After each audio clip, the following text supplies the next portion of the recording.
Hello and welcome to another Mould Breaker Empowerment Forum. I am delighted to continue my journey with you as we focus on returning to ground zero and relaunching for success. Yes, over the next couple weeks, we will be continuing to look at how best we can relaunch our journey in order to experience success in all areas of our lives. And as you know, I am a health, life, and education coach with experience in nursing, health education, coaching, life skills coaching, and I thoroughly enjoy the journey of empowering others to be the best version of themselves. And so today, we continue to look at health.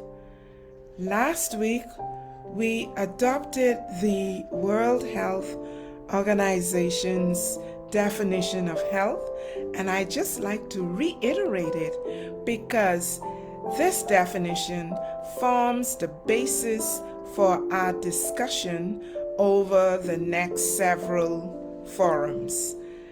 That definition says that health is the complete state of physical, mental, and social well-being, and not merely the absence of disease or infirmity.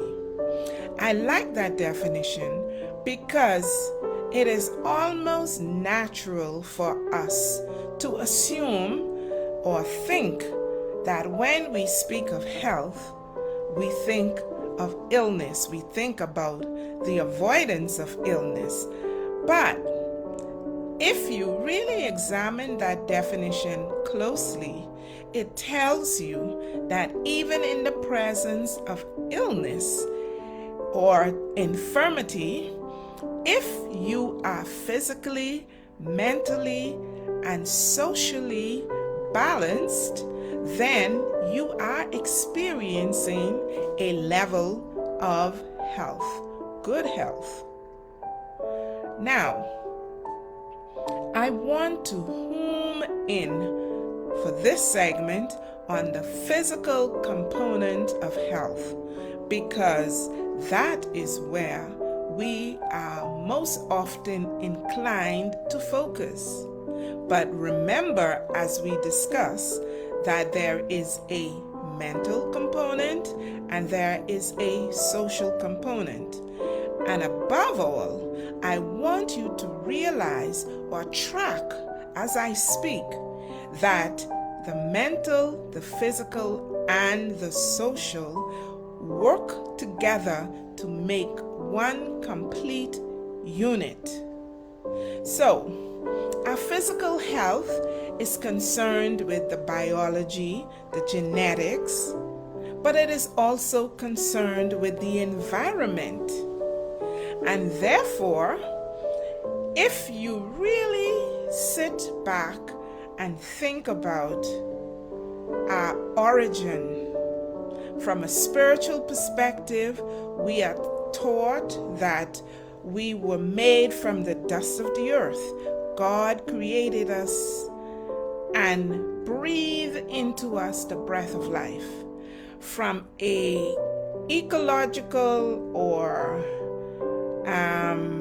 evolutionary perspective, we learn about our existence coming from the very same source, even though the process might have been different. So the fundamental common thread is that we are a part of the universe. We were created from the same substance that the trees and other animals were created from out of nothing we came. So did the other animals, so did the trees, the sun, the moon, the stars, the sea, the ocean, or the waters, the rivers, the rain, all make up who we are physically. And so therefore, our health is dependent on our relationship with the universe, with the elements, earth, wind, fire, water, you name it, it's a part of us. From a biological perspective, when we look at our functionality, we realize that we have the elements that is found in the environment. When we look at medical science, you realize that what is in the atmosphere, what is in the environment, are the same elemental components of our body that the physicians would look at to say, okay, what is the level of your sodium? What is the level of your potassium? What is the level of your magnesium? Yes, our body is made up of those common elements. What is important is that we come to appreciate the complexity of our physical structure. It's only in appreciating that complexity that we are able to relaunch from ground zero. And so perhaps in our relaunch, we need to begin at ground zero. Begin to look at our biological makeup. Begin to look at the relationship between our bodies and the environment, and begin to know, understand, appreciate, and act on the information, on the knowledge that we acquire in order for us to chart a new direction for better outcomes, not only in our physical, but in our mental, as well as our social being, our social existence, our interaction. You would have heard it said, you are what you eat. You would also have heard it said, as a man thinketh, so is he. There is also a saying that where your thoughts go, your energy flows. And so that brings us to the point of our beliefs. What we believe will determine how we behave. And so, where do we begin when there are so many voices, so many opinions, so many theories about who we are, why we're here, what we're here for? That is why it is so important for us to return to ground zero. Slow down. Take time to know self. What works for you? What doesn't? What makes you shine, glow, perform at your best? What slows you down, makes you depressed, makes you ineffective? Only you can do that assessment. Yes, it is possible that you can engage the assistance of someone to guide you through the process. But you hear the operative word there? It's guidance. The buck still begins and ends with you. You are in control. You are the determiner of your destiny. And so therefore, I encourage you, take charge, take control. Time for self is essential. How much time do you spend alone?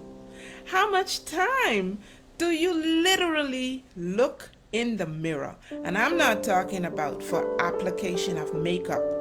or for shaving. I am talking about having that one-on-one interaction with self. Looking in the mirror and having you look back. Connecting with your inner spirit, connecting with your inner being, connecting with the essence of who you are, where you are headed, what your strong desires are. Oftentimes, people do not spend enough time in solitude, in reflection, in getting to know themselves on a more intimate level. These things affect your health. If you're going without any time to reflect on what is it that I am feeling today, that is why diseases creep up on many of us, because we're not in tune with self. We do not know what is normal for us. The doctor asks, what's your normal bowel motion? You gotta basically stop and think. You can't say, oh, my routine is every morning that I get up, I go and I have a nice, it's not complicated, it's not difficult, it's just a smooth process. These are the things that you need to be in tune with. But you may have the belief that that is someone else's responsibility. No, you are your own laboratory. You are your own scientist. Nobody knows you better than yourself. At least no one should. And so if you do not know yourself, it's time for you to pursue your PhD in selfology. It's time for you to know what works for you. Know your body. Know what is normal.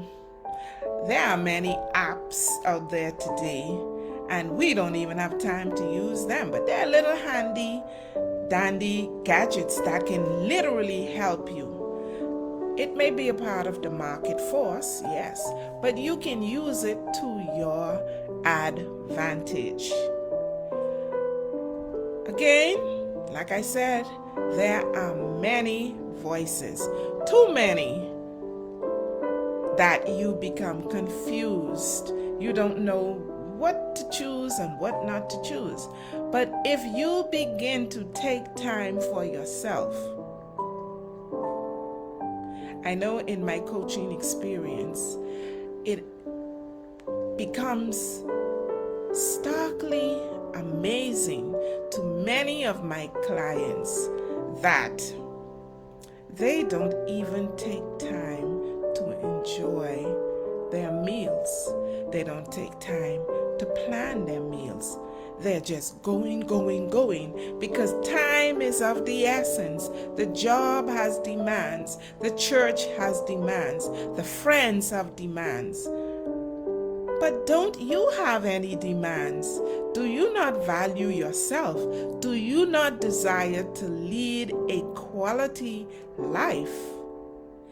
If the answer to those questions is yes, then it's time for you to sit back and take stock. It's time for you to take a personal journey with self. Make time to know yourself. Become self-aware. Examine your beliefs. What are they? From whence have they come? How do they serve you? Do they bring out the best in you, or do they cause you to disregard, throw away, pay no attention to the things that are important to you? Become your own best friend for life. Establish a deep and meaningful relation with your body. Know it. Know what feels right for you, and listen to your intuition. Listen to your inner self, that still small voice. Some of us call it, another mind tell me, or wisdom, as I now call it, or the spirit, some people say, told me. And if I did listen to that little small voice, yes, intuition is your best guide for knowing what path to take, what choice to make. At ground zero, you will ask yourself pertinent questions. What is it that I want? But you must take time. You must slow down. You must love yourself. Are you spiritual? What does the Bible say? Love your neighbor as yourself. Your first love is for that which is greater than yourself. God, Jehovah. He is the ultimate. It is the ultimate. And that is why we do not exist exclusive or independent of the universe, independent of our environment. What do you believe? What do you truly believe about yourself, about the universe? These beliefs are your signposts. These are your anchors. These are what tells you what is best for you. So from a physical perspective, I know if you're Bahamian and you live in the Bahamas, you would have heard a song that says, "Stop the world and let me off. I'm spinning round and round." Are you spinning round and round? Do you really know yourself?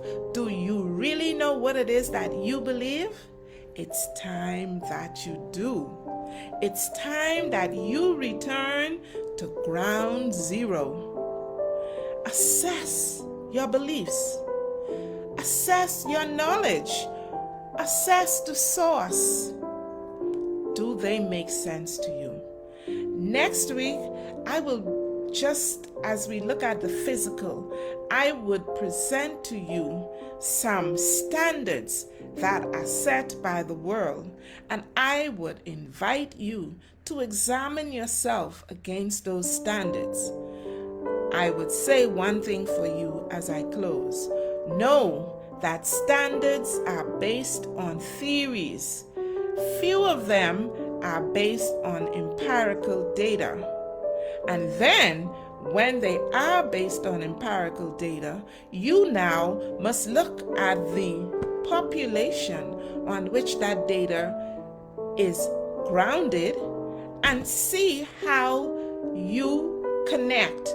Are there similarities? Are there differences? Or are there no connections to you at all? Those are the things that influence how you see yourself, what you believe about yourself, and how you conduct yourself in your personal as well as your social life. They affect your mental, they affect your social, they affect your spiritual. Do you see the connection? So, as I wrap up, I say, take time to know yourself. Break those beliefs that have nothing to do with you, that do not help you to flourish and become the best version of yourself. It's important. It is very important that you exhibit self-love, that you exhibit faith in yourself. The journey of discovering yourself begins with standing in the mirror. What do you see? What do you hear? Stand in silence. Allow yourself some time to hear yourself, to become familiar with that spirit that resides within you. Until next week, I say to you, take care of self. Put self first. Everyone wants to be successful. Success is a process. It's not an instant state. It's not a quick fix. It requires self-assessment. It requires you to internalize those things that you are hearing, that you are feeling, that you are sensing. And then you take action for improving on those things that do not enhance you, that does not nourish you, does not enrich your life. Love yourself. Love your neighbor as yourself. You cannot love anyone until you show yourself love. Take time to know you.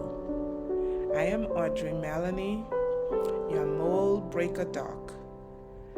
My goal is to help you break those molds that are hindering you from becoming your best self. Until next week, love yourself.